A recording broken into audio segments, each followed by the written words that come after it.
eu analisei a carteira de um inscrito que, apesar de já ter alcançado um patrimônio de 5 milhões de reais, mais que isso, e mesmo que boa parte disso seja investido em ações, ele não recebe nem R$1.000 ao mês de dividendos. Como é que isso é possível? Eu vou te mostrar tudo no vídeo de hoje, além de alguns erros que ele precisa corrigir para investir melhor. Lembrando que essa é uma carteira real de um investidor real. A única coisa que a gente muda é o nome. Hoje eu vou chamar esse investidor aqui de Mário. Essa daqui é a carteira atual do Mário. São 5 milhões e 84 mil reais em investimentos, sendo que 72% disso está em renda fixa, 23% está marcando ali como multimercado, só que é bem diferente disso, eu já vou te mostrar, e 5% da carteira dele apenas estão em ações americanas. E a primeira coisa que de cara a gente já percebe é que dá para sentir que esse é um cara muito provavelmente mais conservador, já que 70% da carteira dele é renda fixa. E não tem nada de errado nisso. Você pode ser um investidor 100% renda fixa ou 100% renda variável, ou qualquer nível entre esses dois extremos. A única coisa que não dá é para você ser um investidor conservador com uma carteira muito agressiva. Isso aí sim estaria errado. O único ponto importante sobre essa visão inicial da carteira dele é que a gente nunca pode considerar o nosso perfil de investidor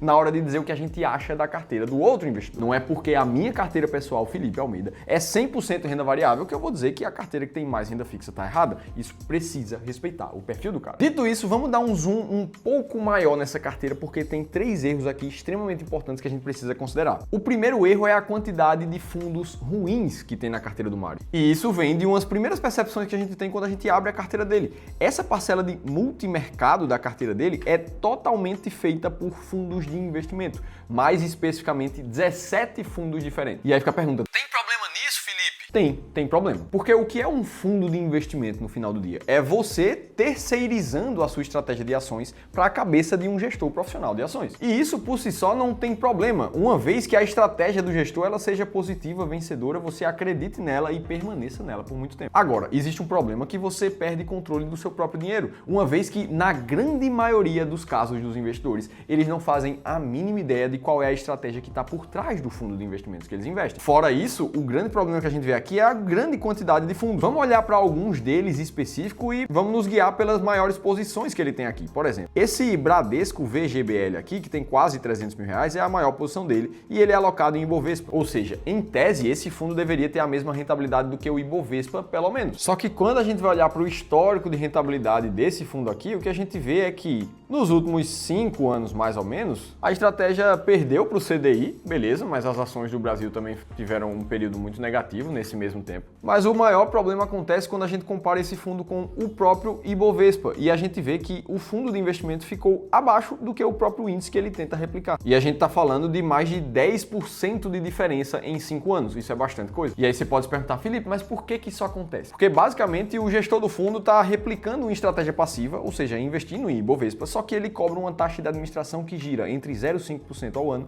e 1,5% ao ano para isso. É daí que vem a grande diferença do investidor. Beleza, mas vamos seguir aqui e vamos olhar para o segundo fundo de maior posição na carteira dele, que é esse Bolsa Americana Multimercado, tem 123 mil reais. Esse mais especificamente que é um fundo da Caixa Econômica Federal e que, apesar de ser classificado como um fundo multimercado que investe em ações internacionais, na verdade o portfólio dele é 70% títulos públicos e mais 34% operações compromissadas, que são títulos de renda fixa. Somente 1,5% da carteira desse fundo é investido através de derivativos que tentam replicar o mercado internacional. Em outras palavras, é uma alocação ineficiente. E aí, beleza, vamos olhar também para a performance desse fundo aqui e ver que ele, diferente do primeiro, do Ibovespa, ele venceu o CDI nos últimos 5 anos. Agora, a gente precisa lembrar que ele está replicando o mercado de ações americano. Então não adianta a gente comparar esse fundo aqui com o CDI, a gente precisa comparar justamente com o mercado internacional. E aqui a gente já encontra um problema muito claro mais uma vez. Olha como esse fundo perdeu para o próprio S&P 500 em reais nos últimos 5 anos também. A gente está falando de uma diferença de rentabilidade de mais de 50% nesse período, que mais uma vez acontece pelas taxas de administração que ele paga pelo fundo que investe de forma passiva. Isso não faz muito sentido aqui em nenhum lugar do mundo. E aí você pode olhar para essa carteira de fundos aqui e dizer: ah, Felipe, mas todos os fundos são ruins? Eu estou vendo vários ali. E na verdade, não. Alguns fundos são bem bons, inclusive quando a gente olha para o histórico. É o caso do Azequest Top Long Bias aqui,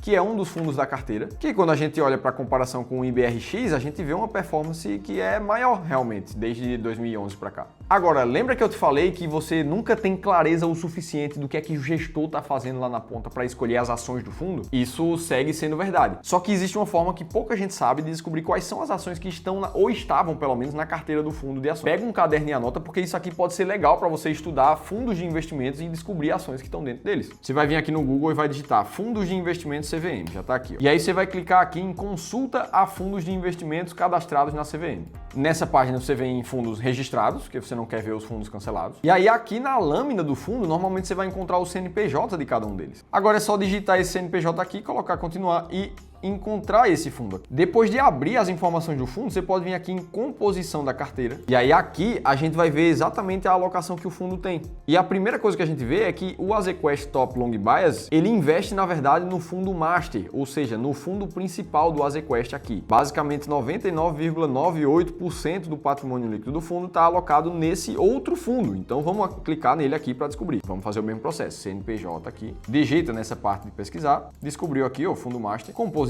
da carteira. E aqui, inicialmente, quando você entra na carteira desses fundos, normalmente você não vai encontrar informação nenhuma, principalmente sobre os ativos de ações da carteira do fundo. Isso porque todo gestor de fundo de ações é obrigado por legislação a dizer a carteira que ele está investindo, só que com uma defasagem de 6 meses. O que você vai fazer é que nessa tela você vai voltar 6 meses no tempo aqui. Então nesse caso a gente vai para dezembro de 2023 e aí sim a gente vai descobrir quais eram as ações que o fundo estava em carteira naquela época ali, pelo menos, e o balanço de cada uma. Podemos ver que Petrobras aqui era a maior posição do fundo, representando 17% dessa alocação, o que representava um valor de pouco mais de 38 milhões de reais ali sob custódia do fundo, e por aí vai. Itaú um pouco mais de 22 milhões de reais, Banco do Brasil um pouco mais de 14, assim como todas as outras. Então beleza, fecha esse parênteses, te dei essa diquinha aqui de como é que você encontra essas ações. Agora muita gente deve estar lembrando: Felipe, tu disse que ele não recebe dividendo nenhum, como é que ele investe um monte de ações através dos fundos e não recebe dividendos? É que na verdade ele recebe dividendos. A Petrobras, o Banco do Brasil, todas pagaram dividendos ali. Só que o que acontece é que quando ela está dentro de uma ferramenta de fundo de investimento, esse dividendo ele é automaticamente reinvestido dentro do patrimônio que o cliente tem no fundo. Como ele só investe em ações através de fundos de investimentos, ele não recebe dividendo nenhum. Ah, Felipe, mas isso pode ser positivo porque ele já reinveste o dividendo dele automaticamente. Eu entendo, isso pode ser um ponto positivo. Agora, a gente precisa lembrar do efeito dopamina, que eu sempre falo aqui no canal, que todos os investidores têm quando recebem aquele dinheiro pingando na conta, na forma de dividendos, que estimula você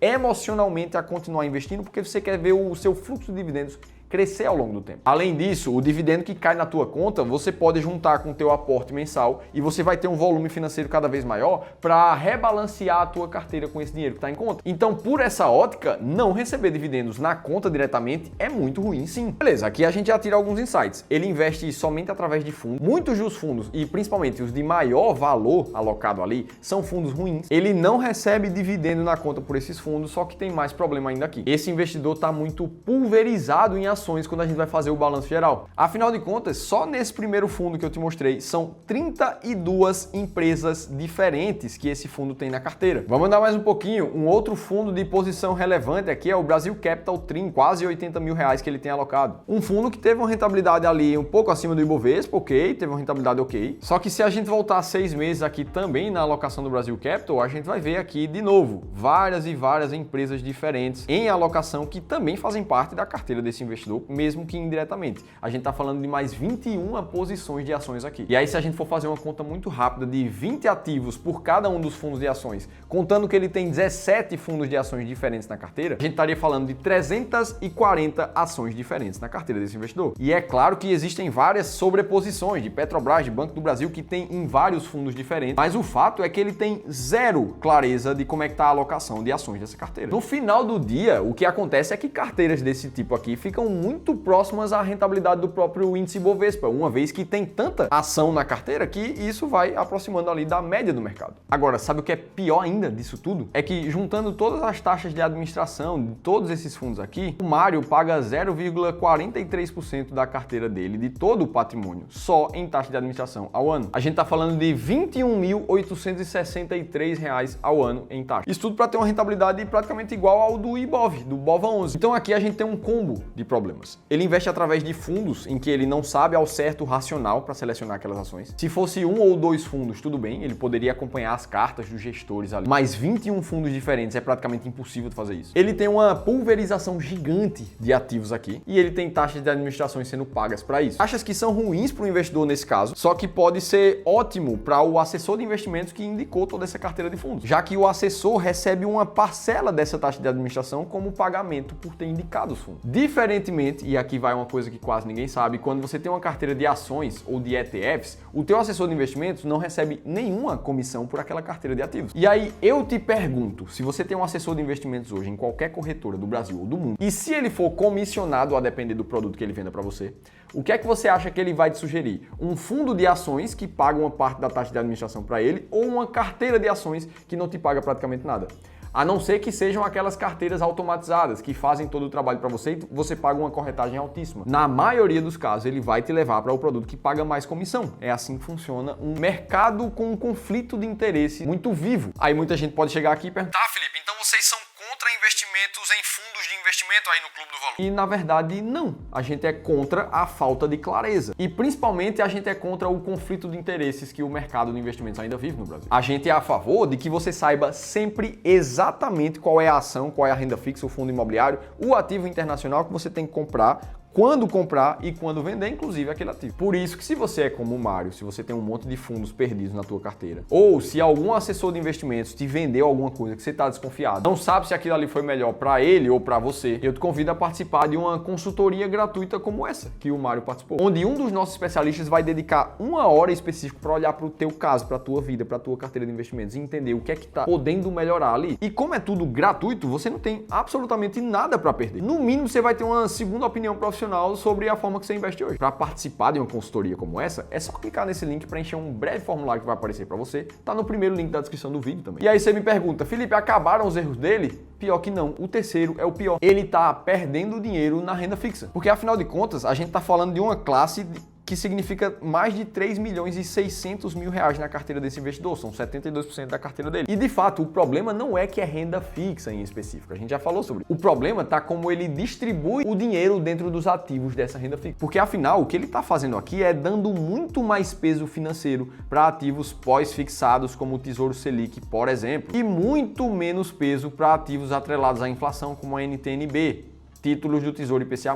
Sendo que depois de muitos testes que a gente fez aqui no time da gestora do Clube do Valor, o que a gente descobriu é que a forma mais eficiente para se investir em renda fixa para o médio e longo prazo, que é o caso desse investidor, é sempre ter um peso um pouco maior em ativos de inflação, mas sem deixar de lado os ativos pós-fixados e pré-fixados também. Algo muito parecido com o que te mostra nessa carteira de investimentos aqui. E um investidor equilibrado, que tem 30% em renda variável, mas tem 70% em renda fixa, sendo que desses 70% em renda fixa, 30% são em renda fixa atrelada à inflação. De novo, para quem tem foco em longo prazo e se protege da inflação, principalmente falando de Brasil, o histórico mostra que a gente teve uma rentabilidade maior nessas carteiras. Não à toa, quando a gente olha para os últimos 10 anos de investimento no Brasil, os títulos atrelados ao IPCA curto e longo aqui no Brasil, mesmo do Tesouro Direto, tiveram a maior rentabilidade real de todos os ativos, exceto as bolsas americanas nesse mesmo período. Beleza, então a gente viu um monte de coisa que dá para corrigir na carteira desse investidor. A gente precisa lembrar que toda a correção de carteira, ela é um processo e não um botão que você simplesmente clica e acontece. Mas depois de conversar com o Mário, qual é o plano de mudança dessa alocação? É sair de como ele está hoje, que é essa carteira desse jeito,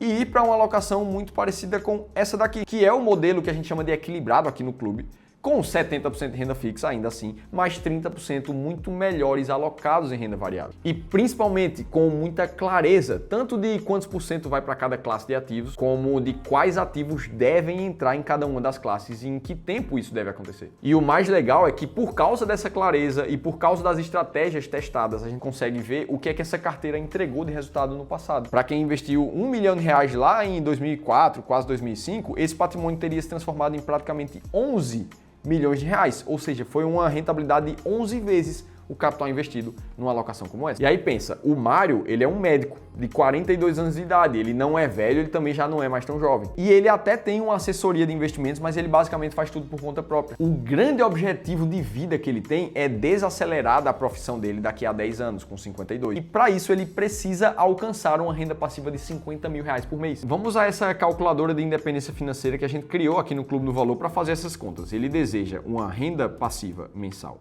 de 50 mil por mês. E aí imagina que ele continue investindo mal, sem clareza e muito mais em renda fixa. A expectativa é que uma carteira como essa, principalmente pelo peso em Tesouro Selic, tivesse uma rentabilidade, no melhor dos casos, de mais ou menos 4% acima da inflação. Ou seja, ele precisaria de um patrimônio acumulado de pouco mais de 15 milhões de reais para chegar no alvo de renda passiva dele. E aí vamos ver quanto tempo ele levaria para fazer isso, já que ele tem ali seus 5 milhões e 84 mil reais acumulados nesse momento. E com aportes mensais que ele declarou pra gente de 40 mil reais que ele tira da atuação dele como médico. Se a gente contar a mesma rentabilidade de 4% ao ano, a gente estaria falando que ele levaria praticamente 12 anos para chegar no plano de independência financeira dele. Agora, unicamente por um passo que parece simples de melhorar a forma dele de investir, imagina que ele agora tem uma rentabilidade de 6% acima da inflação. Ora, o patrimônio que ele precisa acumular agora é de 5 milhões de reais a menos do que era antes. E aí aqui você consegue perceber o quanto isso aqui pode mudar drasticamente a vida de uma família inteira. E se a gente traz isso aqui também para a fase de acumulação, 6% de retorno